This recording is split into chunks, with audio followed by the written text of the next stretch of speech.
No, a hot dog's a hot dog.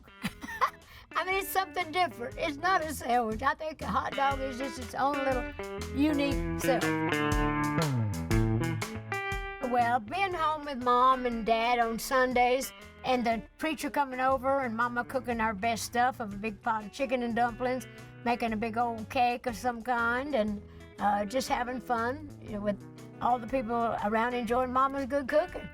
Oh, I'd probably like to cook something for Jolene.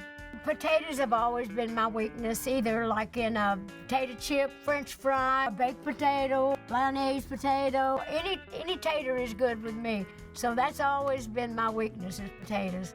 Because I love the carbs, but potatoes is something I grew up loving. Well, I think the chicken and dumplings, because that was always a big deal at our house. But I love meatloaf too. I just always loved what my mom and my aunts used to cook, and all the church ladies would bring all this wonderful food, when they had big church socials and all, and we'd get to try all that. So I think meatloaf is right up there with the chicken and dumplings, though. No, I like that old Southern sweet tea. Even though it ain't good for you, it is good. Probably India, because I love Indian food. Hey, this is Dolly Parton. Thanks for having me. And here with my Duncan Hines line of buttermilk biscuits and sweet cornbread mix and fabulously fudged brownie mix, caramel turtle brownie mix, along with other good things. So anyway, get out there and try it and watch the show and have fun.